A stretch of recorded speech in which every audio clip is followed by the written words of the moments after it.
The rain fell like silver needles against my skin, each drop a cold reminder of how utterly alone I was in this world. My thin waitress uniform clung to my body as I huddled under the small awning outside Bellini's restaurant, where I'd just finished another 12-hour shift. The smell of garlic and tomato sauce still clung to my hair, mixing with the clean scent of rain and wet asphalt. "You can go now, Emma," Mr. Bellini had said, not even looking up from counting the night's earnings. "Tips were down tonight.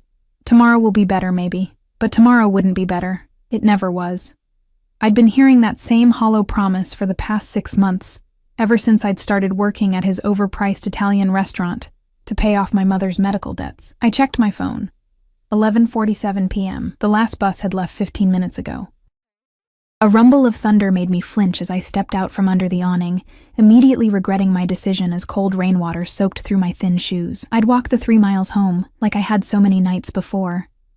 At least the rain would wash away the smell of other people's food and the lingering touches of drunk businessmen who thought a $5 tip bought them the right to let their hands linger on mine. The streets were almost empty, the financial district of Boston transforming into a ghost town after business hours. Streetlights reflected off the wet pavement, creating pools of golden light that seemed to float atop the darkness. My footsteps echoed against the buildings, mixing with the percussion of rain. I was so lost in thought, I didn't notice the black car slowing beside me until its tires splashed muddy water across my already soaked legs. "I'm sorry," a deep voice called out. The rear window had been lowered just enough to reveal a pair of intense, dark eyes that seemed to evaluate everything about me in seconds. I instinctively stepped back, nearly stumbling on the curb. The car, which I now recognized as a Bentley, gleamed like obsidian under the streetlights. It was the kind of car I only served drinks beside, never rode in. "You work at Bellini's," the voice stated. Not a question. I clutched my purse tighter, alarm bells ringing in my head. "How do you know that?" The window lowered further, revealing a face that belonged in a Renaissance painting. Sharp cheekbones, a strong jaw darkened with 5 o'clock shadow, and those eyes, like polished black stones that absorbed light rather than reflected it. He was younger than I expected, maybe early 30s, with a dangerous beauty that made my heart pound harder against my ribs. "I was dining there earlier." His voice carried the faint trace of an accent I couldn't place. "Private room." The private room? Of course. The section reserved for Mr. Bellini's special guests, the ones who made him nervous, whom he personally attended to, while ordering the rest of us to stay away. "You're walking in this?"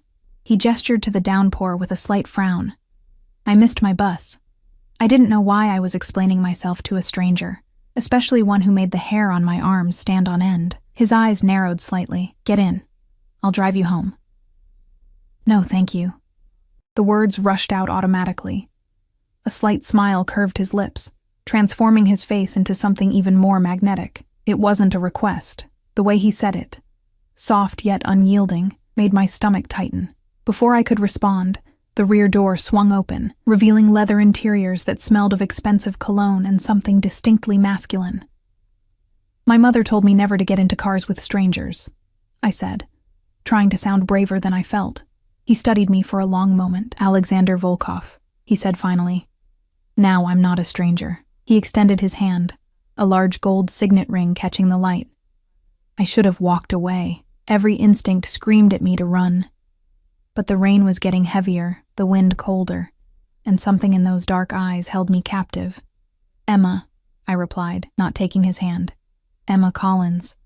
Emma." He said my name like he was tasting it. "The storm is getting worse. Get in." As if on cue, lightning split the sky, followed by a crash of thunder that seemed to shake the very ground. I made a decision that would change everything. I slid into the car beside him. The door closed with a soft thud, sealing me into a cocoon of warmth and the heady scent of his cologne. Up close, I could see how expensive his suit was, charcoal gray, perfectly tailored to broad shoulders. His hands resting casually on his thigh were adorned with only the signet ring, his nails perfectly manicured. "Where do you live?" he asked. I hesitated, suddenly aware of the foolishness of telling this stranger my address. "Dorchester," I said, naming only the district. He nodded to the driver, a broad-shouldered man whose eyes met mine briefly in the rearview mirror before returning to the road. "You're a long way from home," Alexander observed. "The pay is better downtown." I kept my answers short, my body pressed against the door, maintaining as much distance as possible in the confined space. "And yet you walk in the rain." His observation wasn't judgmental, merely curious, not by choice. He studied me in a way that made me feel like he was reading every page of my life story. "How long have you worked for Bellini?" 6 months. "You don't like it there?" Again, not a question. I glanced at him, meeting those intense eyes. "It pays the bills." "Barely, I would imagine." His gaze flickered to my worn purse, the frayed edges of my uniform. I felt a flush of shame creep up my neck. "I manage," I replied stiffly. The car glided through the empty streets, the rain creating a hypnotic pattern against the tinted windows. Despite my discomfort, the gentle motion and warmth began to make my eyelids heavy. I fought against it, determined to stay alert. "You're exhausted." His voice had softened, almost gentle. "Sleep if you need to. We'll wake you when we reach Dorchester." I shook my head. "I'm fine." He reached into a compartment and pulled out a cashmere blanket. "Here." When I didn't take it, he draped it over my lap himself, his fingers brushing against my leg. Even that brief touch sent an electric current through me. "Thank you," I murmured, unable to remember the last time someone had shown me such a simple kindness. "You're shivering." There was concern in his voice, but something else too, a possessiveness that should have alarmed me but instead made me feel strangely safe. The car's gentle motion, the soft leather beneath me, and the warmth of the blanket conspired against my determination to stay awake. My eyelids grew heavier, and I fought a losing battle against sleep. The last thing I remembered was Alexander speaking quietly in a language I didn't understand. His voice a low rumble that followed me into dreams. I woke to the sensation of movement, but not the familiar stop-and-go of city traffic. This was a constant, gentle vibration, a soft hum beneath me. For a moment, I thought I was still dreaming. The surface beneath me was too comfortable to be my lumpy mattress, the air too fresh to be my cramped apartment. Then I remembered. The rain, the black car, the dark-eyed stranger who'd offered me a ride. My eyes flew open. I was no longer in a car. Instead, I found myself on a cream-colored leather couch in what appeared to be impossible. My mind struggled to process what I was seeing. Wood-paneled walls, plush carpet, crystal glasses in a lighted cabinet, small oval windows. I was on an airplane. No, not just an airplane. A private jet. Panic surged through me as I bolted upright. The cashmere blanket pooled around my waist.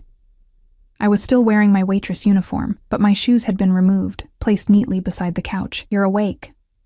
That voice, deep, slightly accented, sent a chill down my spine.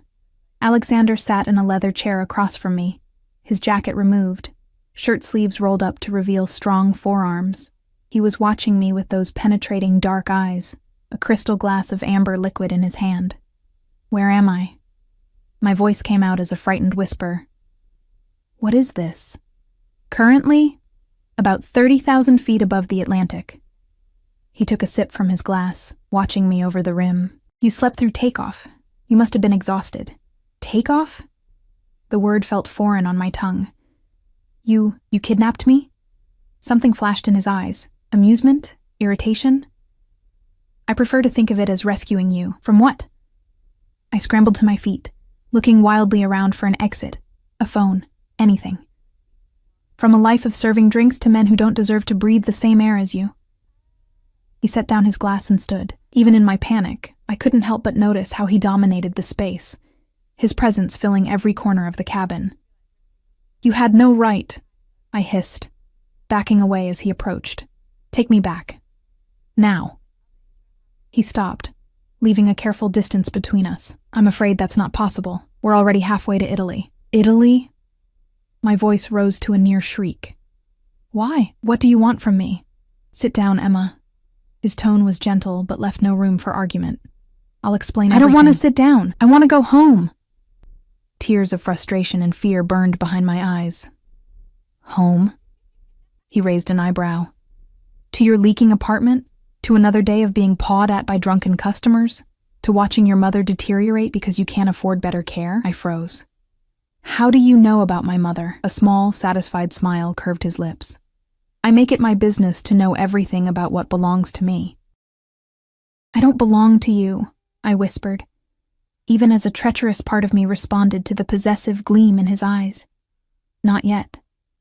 He moved closer, and this time I didn't back away. But you will, Emma Collins. You've belonged to me since the moment I saw you 6 months ago, when you first walked into Bellini's looking for work. My blood turned to ice. 6 months? You've been watching me for 6 months? He reached out, his fingers brushing a strand of hair from my face with surprising gentleness. I've been waiting for you my entire life. I just didn't know it until 6 months ago. I should have been terrified, and part of me was, but another part, a part I didn't recognize, thrilled at his words, at his touch. Who are you? Really? You know who I am. His hand cupped my cheek, his thumb brushing across my lower lip. You've felt my presence every time I've dined at Bellini's. You've sensed me watching you, and I had. Those nights when the back of my neck would prickle, when I'd turn to find the private room door slightly ajar, a shadow moving behind it. Why me? My voice trembled. His dark eyes searched mine, because from the moment I saw you, I knew no one else would ever be enough. The plane hit a pocket of turbulence, throwing me off balance. Alexander's arms came around me instantly, steadying me against his chest. I could feel his heart beating, strong and steady, as mine raced like a frightened bird's. I can't just disappear, I said against his shirt. My mother is being moved to the best private care facility in Boston as we speak. His voice rumbled through his chest against my ear. All her expenses paid. She'll want for nothing. I pulled back to look at his face. Why would you do that? Because she's your mother. He said it as if it were the most obvious thing in the world, and because I take care of what's mine. I'm not yours, I repeated, but the words sounded hollow even to my own ears. His smile was that of a predator who knew his prey was already caught. You will be. By choice, Emma. I may have brought you onto my plane without your knowledge, but everything that happens from this point forward will be your decision. And if I decide to leave, to go home, then I'll have you flown back the moment we land. His thumb traced the outline of my jaw. But I don't think you will. You don't know me, I whispered. I know you work 16-hour shifts without complaint. I know you send most of your money to your mother's care facility. I know you read poetry on your breaks and dream of seeing the world. His eyes never left mine. I know you deserve more than life has given you. The truth of his words struck me like a physical blow. No one had ever seen me so clearly before. What happens in Italy? I asked, my resolve weakening. You'll stay at my villa, as my guest, not my prisoner. His hands moved to my shoulders, firm but gentle. You'll want for nothing, and you'll have time to decide if the life I'm offering is one you want to share. And what life is that? My voice was barely audible over the hum of the engines. One where you never have to worry about money again. Where you're protected, cherished. His eyes darkened. One where you belong to me, and I belong to you.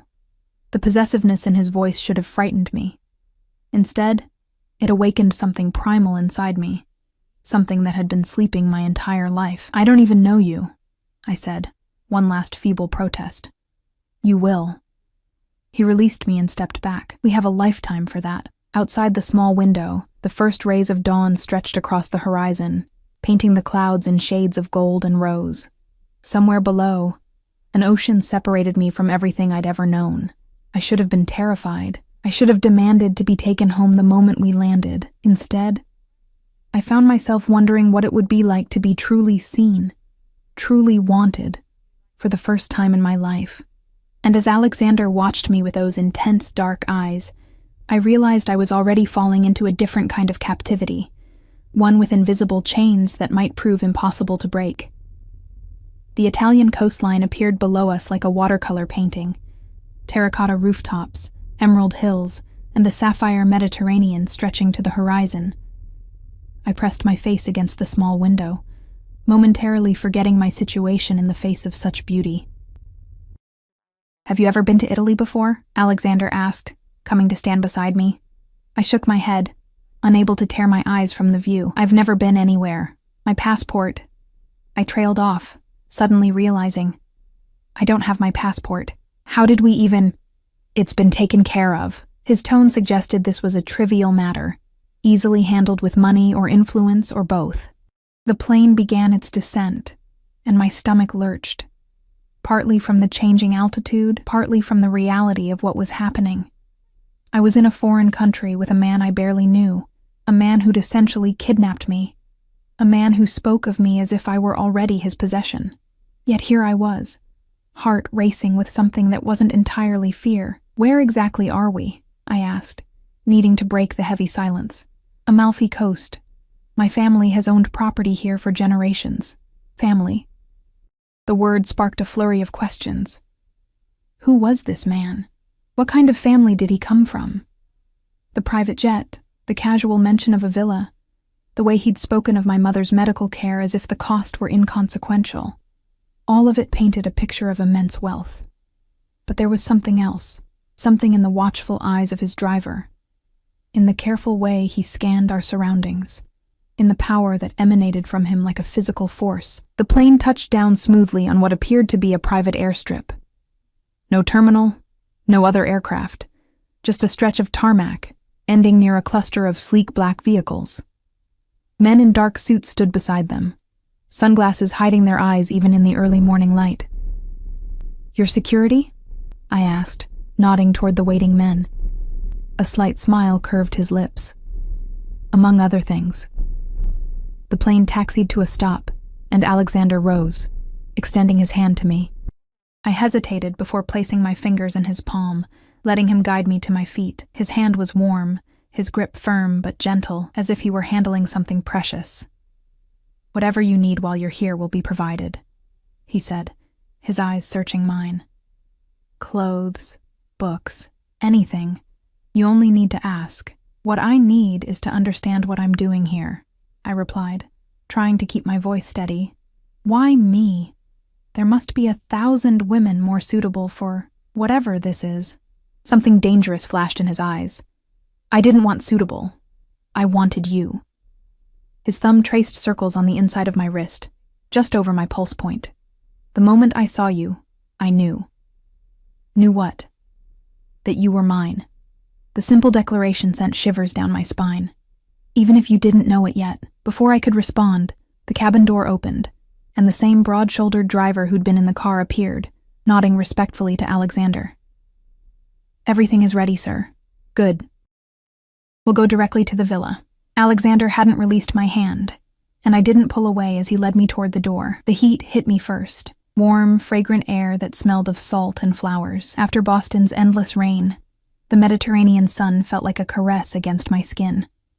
For a moment, I closed my eyes, tilting my face upward, absorbing the warmth.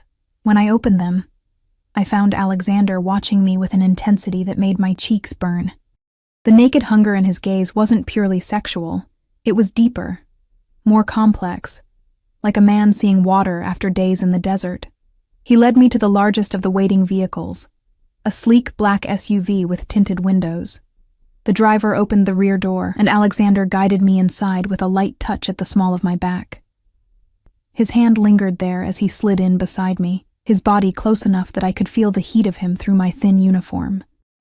As we drove away from the airstrip, I caught glimpses of the coastline through the windows, winding roads carved into cliffs, glimpses of the sea far below, villas perched precariously on the hillsides like birds' nests.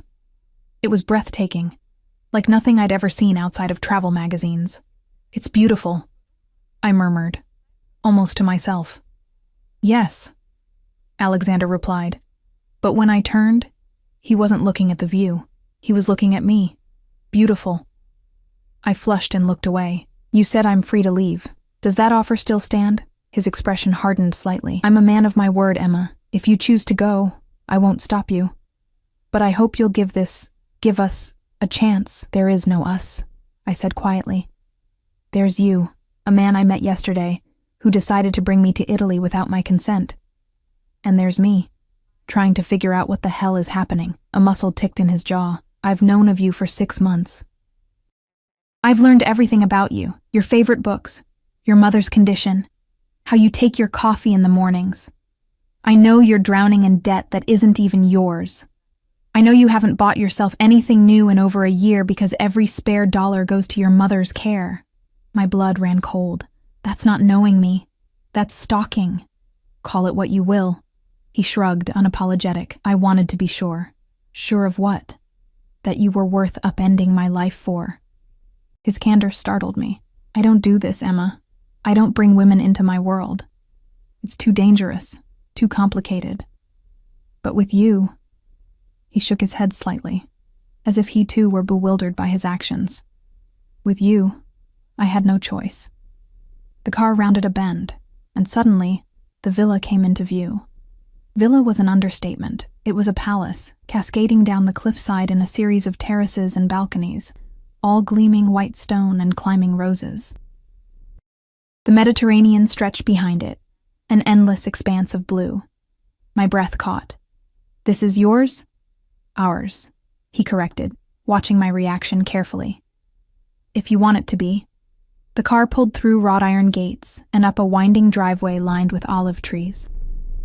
As we approached the main entrance, I noticed more men in dark suits positioned discreetly around the property, their attentive postures suggesting they were more than just household staff.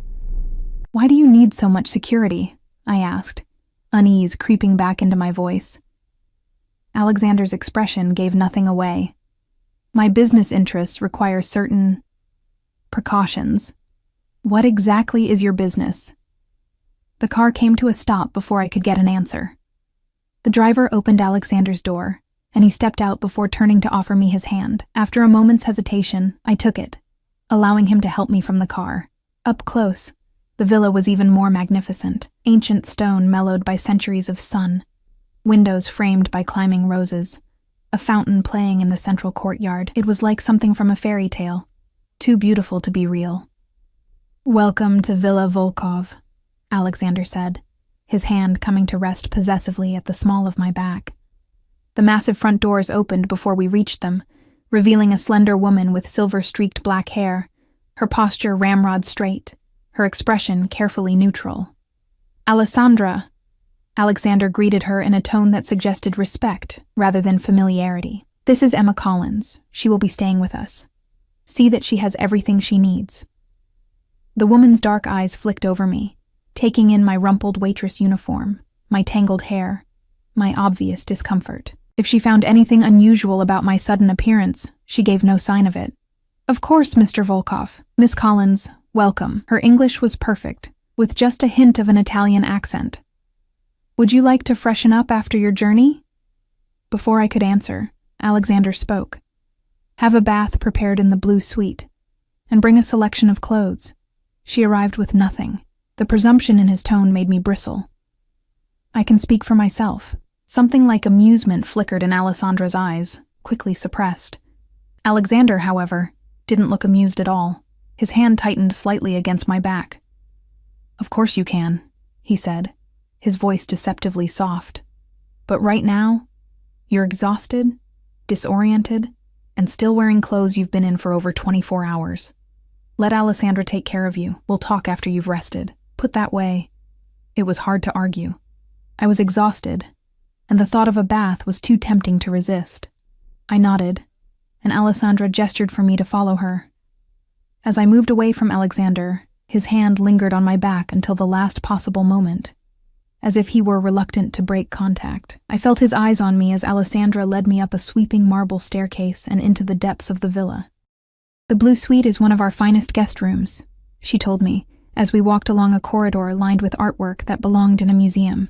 It has a private terrace overlooking the sea. How long has he owned this place? I asked, trying to glean any information I could. Alessandra's expression remained impassive. The Volkov family has owned this property for 3 generations. And what exactly does he do? For business, I mean. She slowed her pace, giving me a sidelong glance. Mr. Volkov has diverse interests. Import-export primarily, real estate, some technology investments. Her tone suggested the conversation was over. "Here we are." She opened a set of double doors to reveal a room that took my breath away. Sunlight streamed through floor-to-ceiling windows, illuminating walls painted the exact blue of the sea beyond the terrace. A massive four-poster bed dominated one wall, draped in white linens that looked cloud-soft. Fresh flowers filled crystal vases, their scent mingling with the salt air coming through the open terrace doors. "The bathroom is through there," Alessandra said, indicating a door to the right. "I'll have clothes brought up immediately." "Is there anything specific you require?" I looked down at my wrinkled uniform, suddenly acutely aware of how out of place I was in these surroundings. I don't know. Something comfortable, I guess." Alessandra nodded. "Very well. The bath will be ready shortly." She left, closing the doors behind her. And for the first time since entering the black car in Boston, I was alone. I moved to the terrace doors, stepping out into the warm sunlight. The view was breathtaking. Terraced gardens leading down to a private beach, the Mediterranean stretching to the horizon. What was I doing here? In less than 24 hours, I'd gone from a struggling waitress to... what? A guest in a billionaire's Italian villa. A captive, albeit in a gilded cage. The sensible thing would be to demand a phone, call the embassy, get myself home as quickly as possible. But home to what? My cramped apartment with its leaking ceiling? Another double shift at Bellini's, fending off wandering hands? My mother's medical bills, piling higher each month? And then there was Alexander himself. The way he looked at me, like I was precious, like I was necessary, stirred something in me I hadn't known existed. No one had ever wanted me like that before. No one had ever seen me the way he seemed to. A soft knock interrupted my thoughts. A young woman entered, carrying a stack of neatly folded clothes. She set them on the bed with a respectful nod. "The bath is ready, miss," she said in heavily accented English. "Is there anything else you need? A phone?" I asked hopefully. She hesitated. "I would have to ask Mr. Volkov." "Of course. Never mind. Thank you."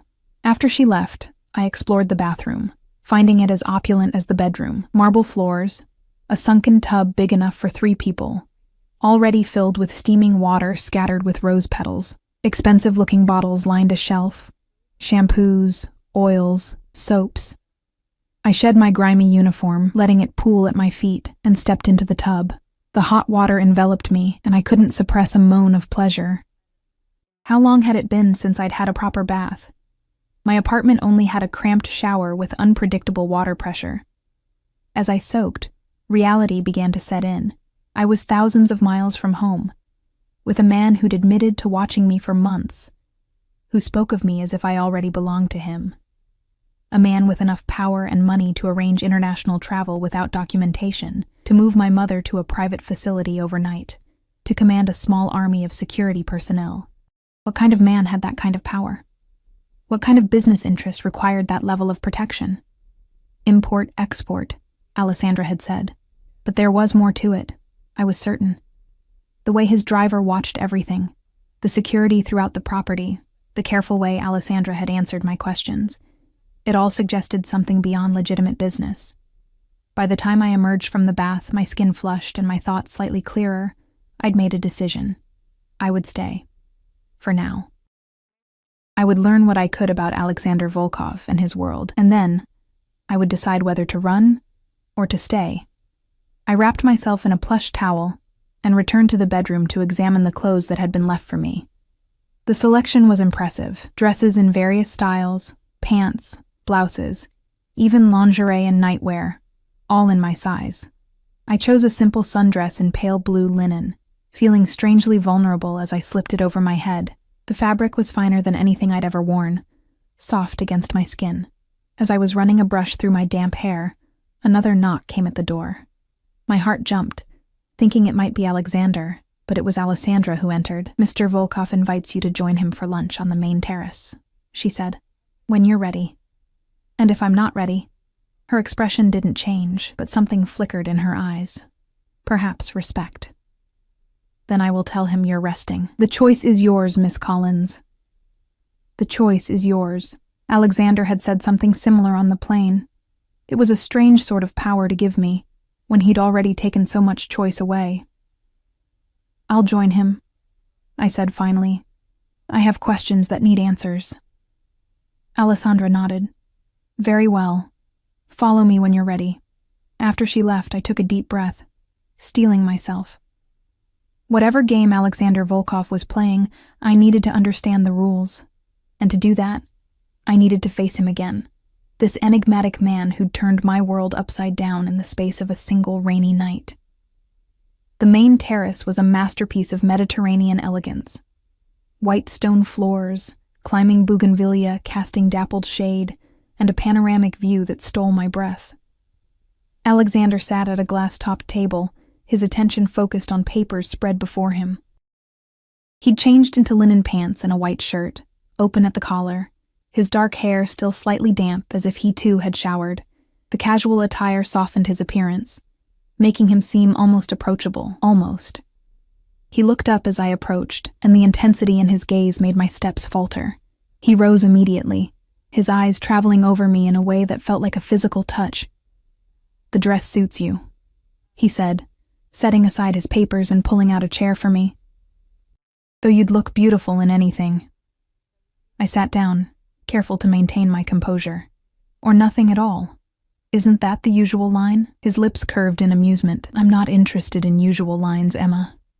He retook his seat, gesturing to a young man who immediately stepped forward to pour wine into crystal glasses. "I hope you slept well as can be expected after being abducted," I replied, leaving my wine untouched. He didn't flinch at the accusation. "You got into my car willingly, to go home, not to Italy." Semantics. He waved a dismissive hand, then leaned forward, eyes locked on mine. "You're here now. The question is, what happens next?" "That depends on you answering some questions," I said, forcing myself to meet his gaze. "Ask anything. I'll answer what I can." I chose my words carefully. "Who are you really? And don't say Alexander Volkov. I want to know what you do, why you need all this security, why you've brought me here." He studied me for a long moment, as if deciding how much to reveal. "My family has controlled certain business interests in Eastern Europe for generations.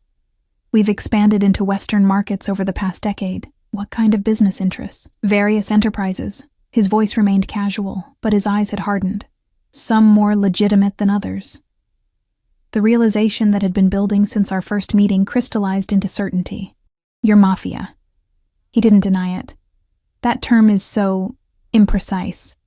I prefer to think of myself as a businessman operating outside conventional restrictions." My pulse quickened. I'd suspected, of course, the security, the wealth, the power, but hearing him all but confirm it sent a chill through me. "You're a criminal. By some definitions." He took a sip of his wine, watching me over the rim of his glass. "By others, I'm a man who creates order where governments fail, who provides protection to those who need it, who keeps a balance of power that prevents greater violence." "You're justifying breaking the law." "I'm explaining how the world actually works, beyond the simplified morality you've been taught." His voice remained calm, almost gentle, as if he were explaining a difficult concept to a child. "The line between legal and illegal is drawn by those with power. I simply operate under a different set of rules." A server appeared, placing a plate of delicate seafood before each of us. I stared down at the artfully arranged food, my appetite gone. "And where do I fit into this world of yours? Why am I here?" Alexander set down his glass, his expression growing serious. "From the moment I saw you, I knew you were different. There's a light in you, Emma, a resilience, a purity, that I haven't seen in anyone else. So, you decided to..." "What? Collect me? Like some rare specimen?" His jaw tightened. "I decided to give you the life you deserve. Away from struggle, away from men who don't value you. By taking me away from everything I know, without asking." I pushed my plate away, anger rising. "That's not protection. That's possession." "Yes."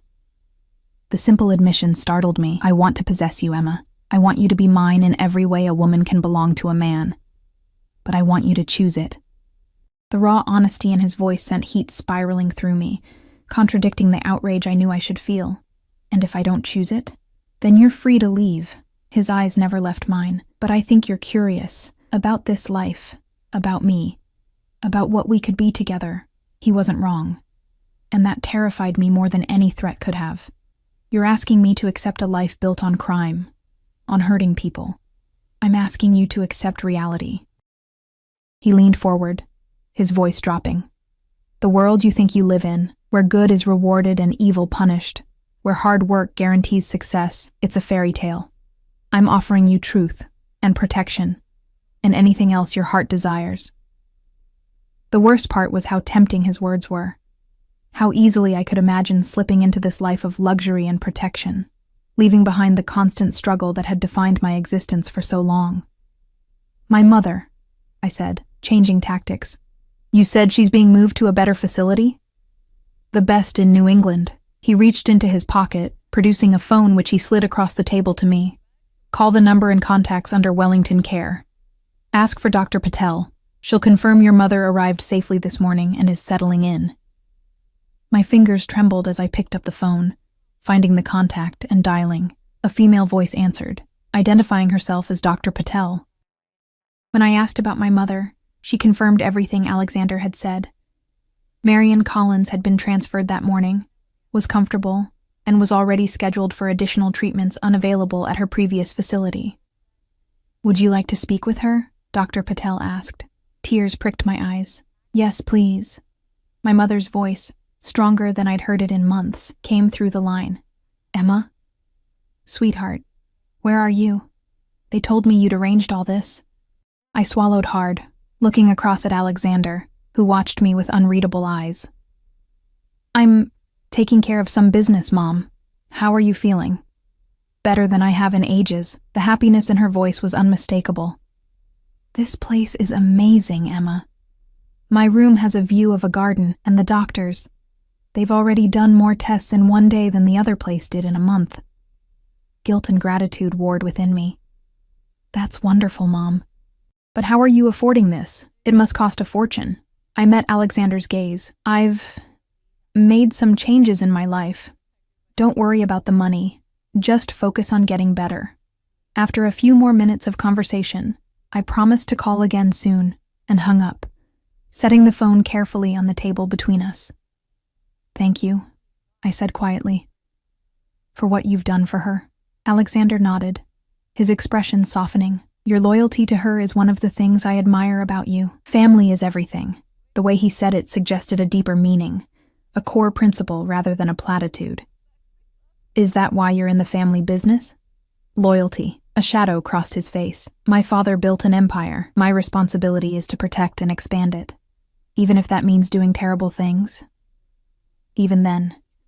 His honesty was disarming, but I have lines I don't cross. Rules I live by.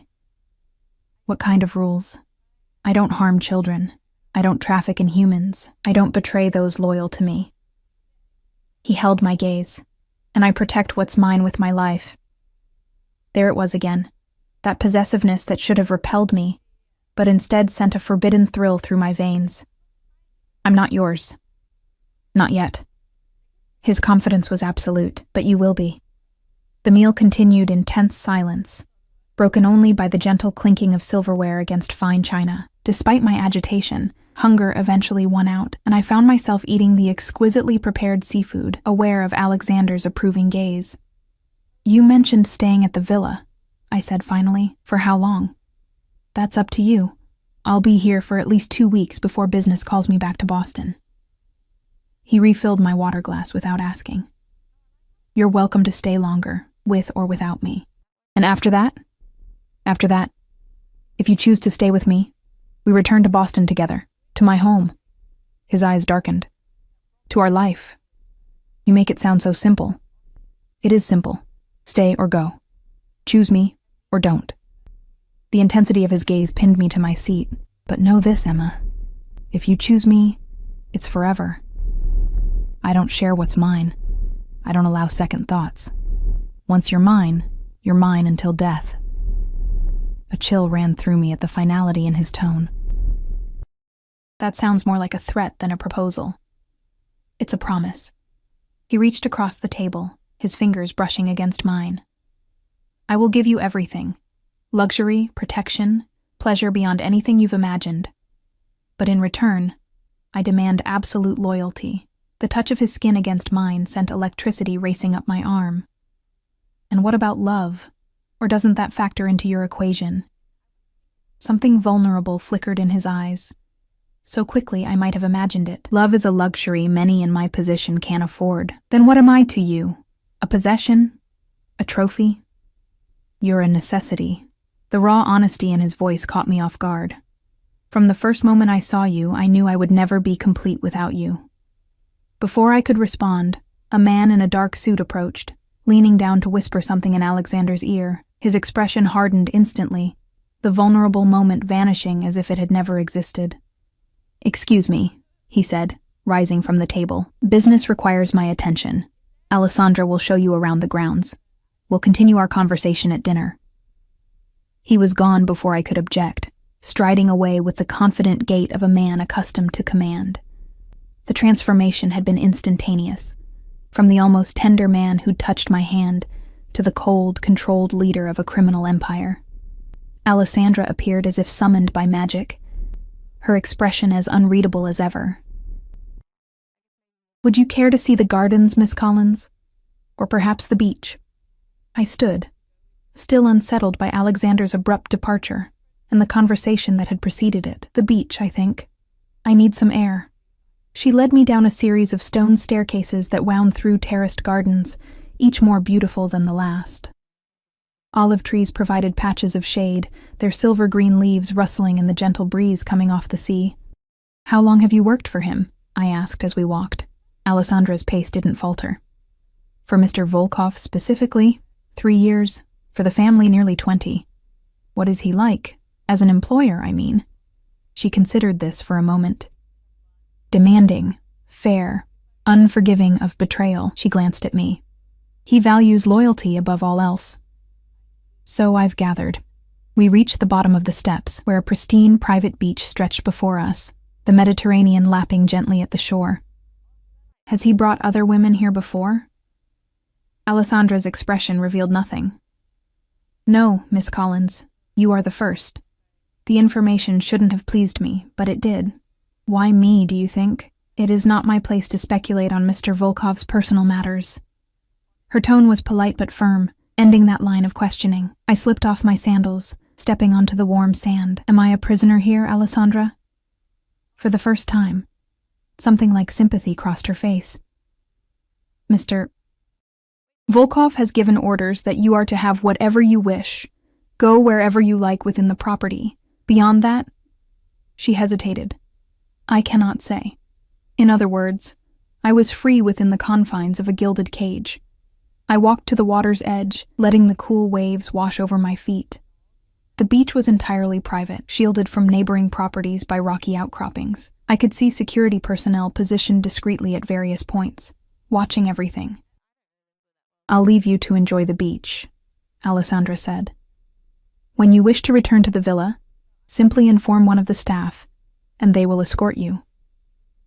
Left alone on the pristine beach, I sat on the warm sand and tried to make sense of the bizarre turn my life had taken. 24 hours ago, I'd been a waitress in a rainy Boston night. Now I sat on a private Mediterranean beach, the property of a man who'd casually admitted to being a mafia boss who spoke of me as if I were already his. The strangest part wasn't the luxury surrounding me or even the implicit danger of Alexander's world. It was how tempted I felt to accept what he offered, not just the material comforts, but the intensity of his focus, the way he seemed to see me completely. For someone who'd spent her entire life feeling invisible, that recognition was intoxicating. I stood, brushing sand from my dress, and walked along the shoreline. The water lapped at my feet, cool and refreshing under the warm sun. I could feel eyes watching me, the security personnel stationed around the property. But they kept their distance, giving me the illusion of privacy. After an hour of solitude, I made my way back to the stone steps leading up to the villa. A young man in a dark suit materialized as I approached. "Would you like to return to your room, Miss Collins?" he asked in accented English. Actually, I'd like to explore the villa, if that's allowed. He nodded. Of course, I can show you around, or you may explore on your own. Mr. Volkov has given instructions that you have full access to the property, except for his private office when he is conducting business. I'll explore on my own, thank you. He inclined his head respectfully. If you need anything, there are staff throughout the villa. You only need to ask. The villa was even more extensive than I'd initially realized, a sprawling complex of interconnected buildings climbing up the hillside. I wandered through grand rooms filled with priceless art, intimate reading nooks tucked into unexpected corners, and expansive terraces offering different perspectives of the coastline. In one wing, I discovered what appeared to be family spaces, photo frames on tables, books left open as if recently read, a half-finished chess game on an antique board. I picked up one of the photos, studying the image of a younger Alexander standing beside an older man with the same penetrating dark eyes. His father, I assumed, the man who had built an empire that Alexander now controlled. That was taken in St. Petersburg 5 years ago. I nearly dropped the frame at the sound of Alexander's voice. He stood in the doorway, his expression unreadable as he watched me replace the photo carefully on the table. I'm sorry, I was just exploring. Don't apologize. He moved into the room, his presence immediately filling the space. He'd changed again, now wearing a tailored suit that emphasized his broad shoulders. You're free to go anywhere in the villa. Except your office during business, I said, recalling the security guard's words. A slight smile curved his lips. For your protection, not mine. Some of my associates can be unpredictable. Dangerous, you mean? Yes. He didn't bother to deny it. Not everyone in my world shares my code of ethics. Ethics. I couldn't keep the skepticism from my voice. Is that what you call it? Instead of taking offense, he moved closer, stopping just within arm's reach. Mock if you wish, but even in my world, especially in my world, rules are necessary, lines that cannot be crossed, and what happens to those who cross them? His eyes hardened. They are dealt with. The way he said it sent a chill down my spine. This man, who looked at me with such tenderness, was capable of violence I could barely imagine. Your business earlier, I said, changing the subject. Is everything all right? Nothing for you to worry about. He reached out, tucking a strand of hair behind my ear, his fingers lingering against my cheek. Just a minor territorial dispute. Territorial dispute, I repeated. Like gang wars? His expression darkened. We're not street gangs, Emma. We're organizations with histories spanning generations, controlling billions in assets. When conflicts arise, they're handled with precision and violence. When necessary. He didn't apologize or justify, simply stated it as fact. I stepped away from his touch, needing distance to think clearly. I can't pretend to understand your world, Alexander. It's so far removed from anything I've known. Then let me show you. His voice softened, becoming almost persuasive. Not the darkness. You don't need to see that part, but the rest. The privilege, the freedom, the power to change lives. Like my mother's. Yes. Like your mother's. He closed the distance between us again. Do you have any idea how much good you could do with the resources I'm offering you? How many lives you could improve? It was a seductive thought, having the means to help others the way I'd always wished I could. At what cost? To you? Nothing but your loyalty to me. His eyes burned into mine. I would never ask you to compromise your principles, Emma. Your goodness is part of what draws me to you.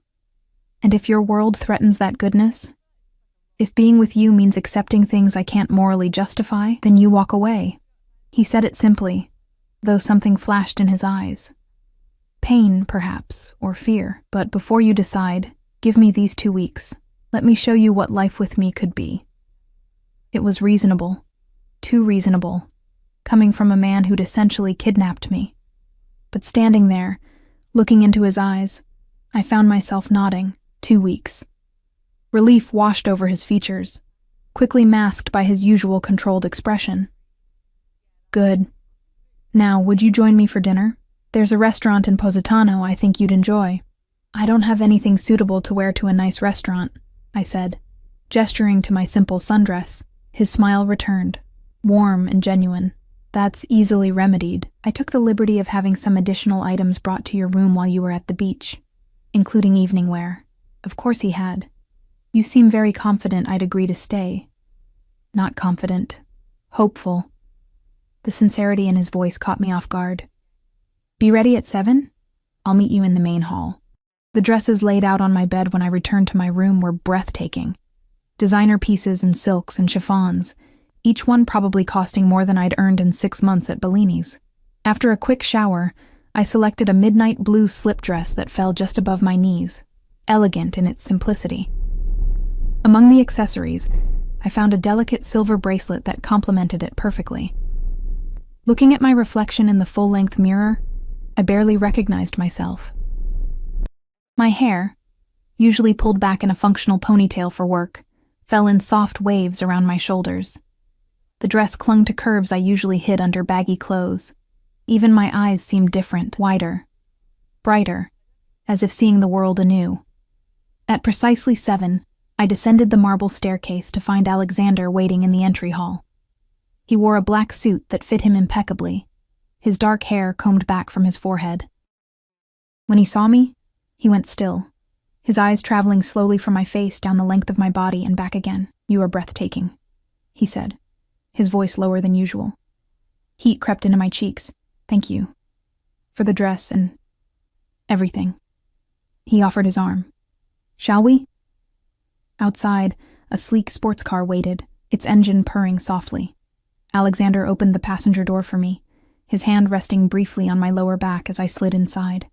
The interior smelled of expensive leather and his cologne, a heady combination that made my pulse quicken.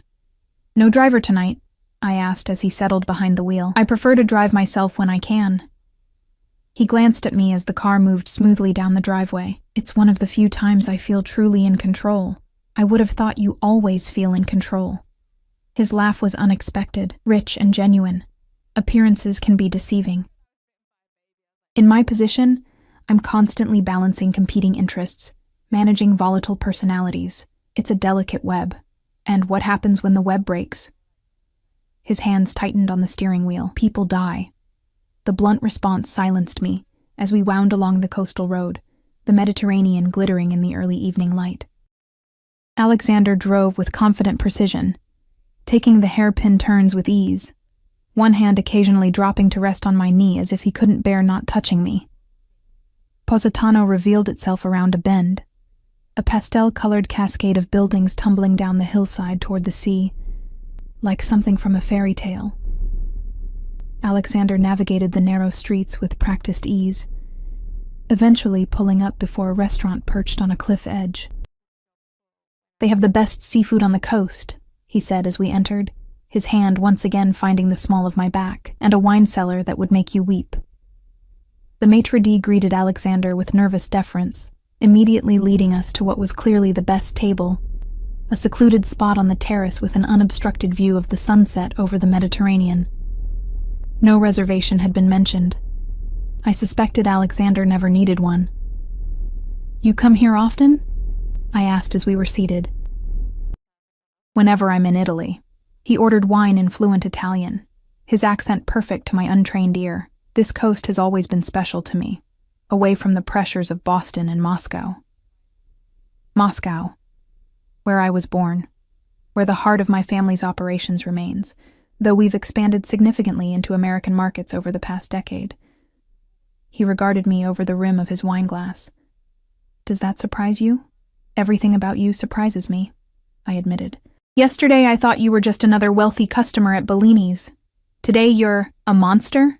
He supplied when I trailed off. I shook my head. I don't think you're a monster. I think you're a man who's made choices I don't understand, living by rules I wasn't taught. Something like approval flickered in his eyes. Most people see the world in black and white, good and evil, legal and criminal. But reality exists in shades of gray. The politician who takes bribes to fund his campaign, the corporation that poisons a river to save costs, the police officer who looks the other way for the right price, are they so different from me? At least I'm honest about what I am. And what are you exactly? A man who creates order from chaos, who protects those loyal to him, who keeps his word, always. His eyes held mine. A man who has never wanted anything or anyone the way I want you. Heat bloomed in my chest, spreading outward until my whole body felt flushed. The intensity of his gaze, the raw honesty in his voice made it hard to breathe. Why? The question escaped in a whisper. Why me? Alexander was silent for a long moment, as if carefully choosing his words. I've known many women, Emma, beautiful women, intelligent women, women born into my world, who understand its rules and expectations. But none of them has what you have, which is light. He said it simply. A fundamental goodness that hasn't been corrupted by hardship or ambition. A strength that comes from within, not from power or wealth. His voice dropped lower. From the moment I saw you, I knew you were what I've been searching for without knowing it. The missing piece. The server arrived with our appetizers, breaking the moment. Throughout the meal, Alexander was attentive, ensuring my glass was never empty, asking about my preferences, sharing stories of the region's history and his previous visits. He was charming, knowledgeable, and at times even playful. A side of him I hadn't glimpsed before. It was easy, too easy to forget who he was, what he was. As we shared a dessert, a delicate lemon tart with fresh berries, I found myself laughing at a story he told about his first visit to Italy as a teenager. His smile in response was warm, genuine, reaching all the way to his eyes. You should laugh more often, he said, reaching across the table to brush his fingers against mine. It transforms you. Our fingers intertwined on the tablecloth, and I didn't pull away. The wine, the setting, the man across from me, it all combined to create a dreamlike quality, as if we were characters in a story rather than real people with complicated lives. What happens next? I asked, my voice soft in the candlelight. If I stay, if I choose you. His eyes darkened. You become mine, in every way. As what? Your mistress? Your prisoner? As my wife. The word hung between us like a physical presence. Wife, not girlfriend, not mistress, wife. The most permanent, binding claim a man could make on a woman. You can't be serious, I whispered, my fingers suddenly stiff within his. I've never been more serious about anything in my life. Alexander's expression was solemn, his dark eyes unwavering. When I said forever, Emma, I meant it. I don't do temporary, not with you. We barely know each other. My voice sounded thin, distant to my own ears. You can't possibly want to marry someone you just met. I've known you for 6 months, he countered. I've watched you, learned about you, seen who you truly are. The only difference is that now you're aware of me too. That's not how relationships work. Normal people date. They learn about each other. They fall in love. We are not normal people. His grip on my hand tightened, not painfully, but with unmistakable possession. I am the head of a family empire. You are the woman I have chosen. Traditional courtship isn't an option for us. Because you kidnapped me, I couldn't keep the edge from my voice. A muscle ticked in his jaw. Because my world doesn't allow for the luxury of time. Every day I'm not with you is a day you could be taken from me, by a rival family, by law enforcement, by any of a dozen forces that would destroy what I'm building. And what exactly are you building? I asked, trying to understand this man who spoke of marriage to a woman he'd technically just met. His gaze grew distant for a moment. A legacy. Something that will outlast me, something worthy. His eyes refocused on mine. My father built his empire on blood and fear. I'm transforming it, diversifying into legitimate businesses, establishing political connections, creating stability. I need a partner in that, someone who sees the world as it should be, not just as it is. And that's me? A waitress from Boston with no connections, no wealth, nothing to offer your empire? You have everything to offer. The sincerity in his voice was disarming.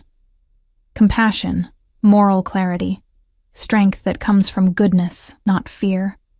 He brought my hand to his lips, pressing a kiss against my knuckles. Do you know how rare that is in my world?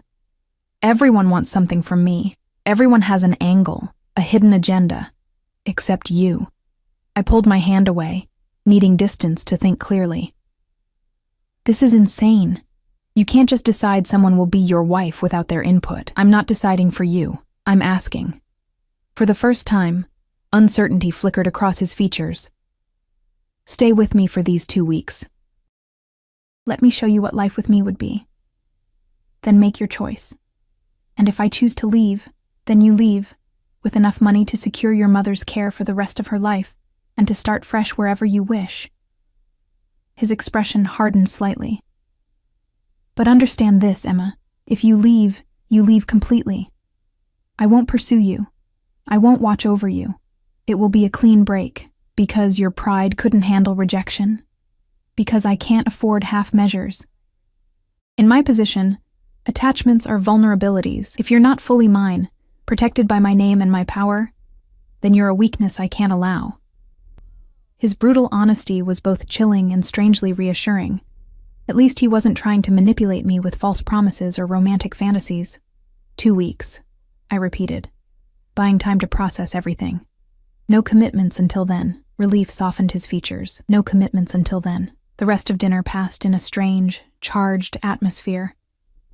Alexander told me more about his businesses, both legitimate and otherwise, answering my questions with surprising candor.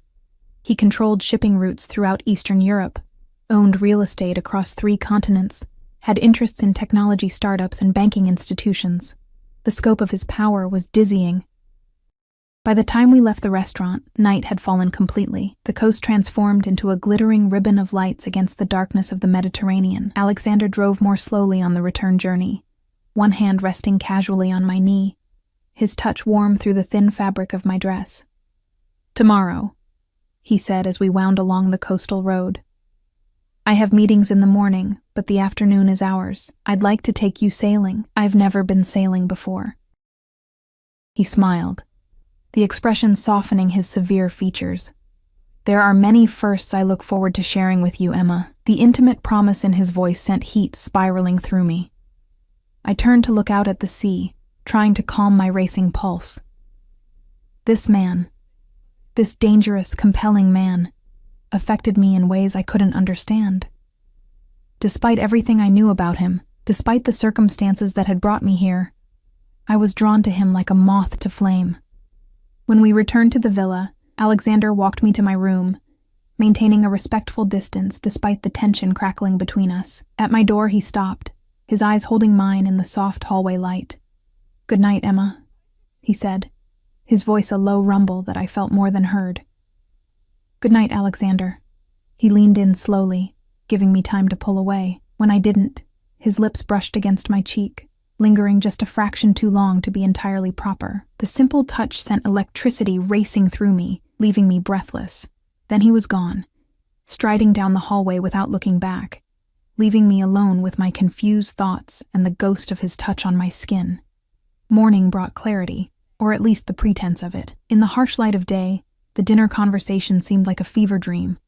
Marriage proposals from Mafia bosses weren't part of any reality I recognized. Yet the memory of Alexander's intensity, his unwavering certainty, lingered like a physical presence. I spent the morning exploring the gardens, trying to make sense of my situation. Somewhere between the rose trellises and lemon trees, I admitted a truth to myself. I was attracted to Alexander Volkov. Not just to his wealth or power, but to him, the man who looked at me as if I were the answer to a question he'd been asking his entire life. The realization was both terrifying and liberating. I didn't have to understand it to acknowledge it. And acknowledging it gave me back some measure of control. This wasn't just happening to me. I was a participant in it, with choices to make. By the time Alexander found me, I'd reached something resembling peace with my conflicted feelings.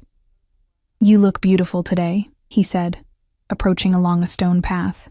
He'd traded his usual suit for casual linen pants and a white shirt, sleeves rolled up to reveal tanned forearms.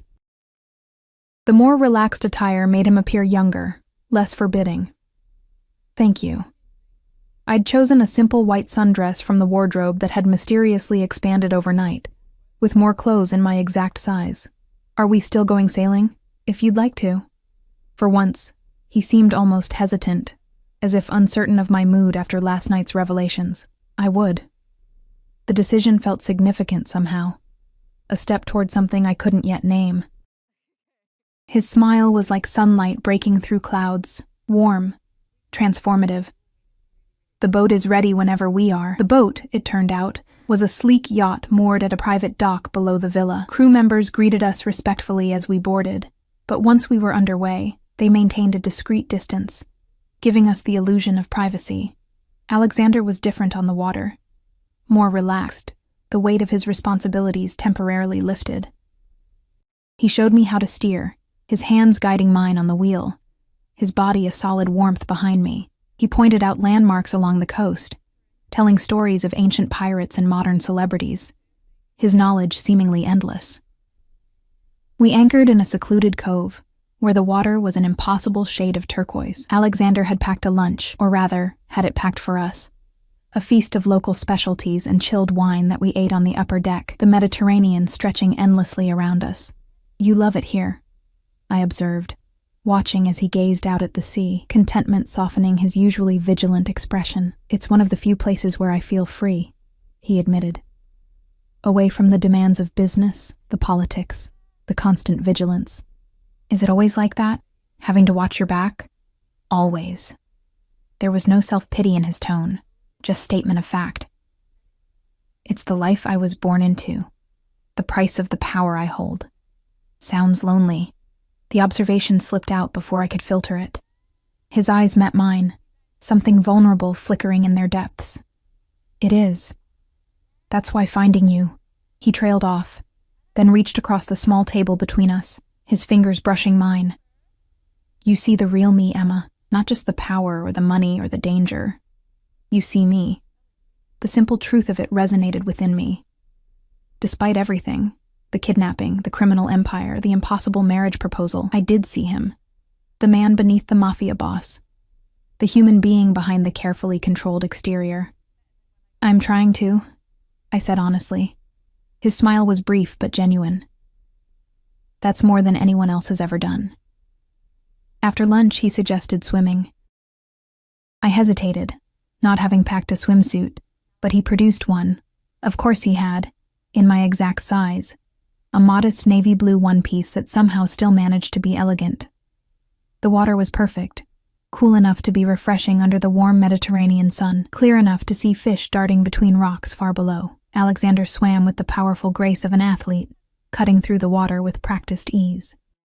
I was less graceful, but enthusiastic, reveling in the novelty of swimming in the open sea rather than the chlorinated public pools of my childhood. When I tired, Alexander helped me back onto the boat, his hands strong and sure around my waist. Water droplets clung to his skin, highlighting the defined muscles of his chest and arms. I caught myself staring and quickly looked away, but not before noticing the heat in his eyes as he watched my reaction. We dried off in the sun, wrapped in plush towels, sipping cold drinks brought by the discreetly attentive crew. The day had a dreamlike quality, the perfect weather, the impossibly blue sea, the handsome, dangerous man watching me with eyes that seemed to see into my soul. "What are you thinking?" he asked, breaking a comfortable silence. I considered lying, then decided on honesty, that this doesn't feel real, any of it. Being here, with you. It's like I've stepped into someone else's life. Or perhaps you've finally stepped into the life you were always meant to have. His voice was soft, but intense. The life you deserve. A life with you. I said it not as a question, but as a statement, testing how the words felt on my tongue. Yes. His eyes never left mine. A life with me, as my partner, my wife, the mother of my children. The last words sent an unexpected pang through me, not fear or rejection, but a strange yearning I hadn't known I possessed. Children? Something vulnerable crossed his face. Family is everything to me, Emma, not just the organization I lead, but true family. Blood, loyalty, continuation. I want children. A son to carry on my name, daughters to bring light into our home. Our home, I echoed, the concept simultaneously foreign and compelling. Yes. He moved closer, reaching out to trace the line of my jaw with gentle fingers. I would build you a palace if you wanted it, or a simple cottage by the sea. Anything you desire. I don't want palaces or cottages. I met his gaze steadily, If, and it's still a very big if, I were to consider this crazy proposal, I'd want honesty. Complete honesty. About your business, your past, everything. His expression grew serious. There are things in my past, in my business, that would disturb you. Things I'm not proud of. Things I've done out of necessity rather than choice. I need to know who I'd be binding myself to. The real you. Not just the charming man on a yacht. He was quiet for a long moment. You're right, he said finally. You deserve the truth. All of it. If you're to be my wife, there can be no secrets between us. He took my hand, his grip firm but gentle. Tonight, after dinner, I'll tell you everything. And then you can decide if you still want to consider my proposal. The sun was beginning to set as we returned to shore, painting the sky in spectacular shades of orange and pink. Alexander stood behind me at the railing, his arms wrapped around my waist, his chin resting lightly on my head. We fit together perfectly, as if my body had been designed to complement his. Beautiful, I murmured, watching the sunset transform the coast into a golden wonderland. Yes, he agreed. But when I glanced up, he wasn't looking at the sunset. He was looking at me.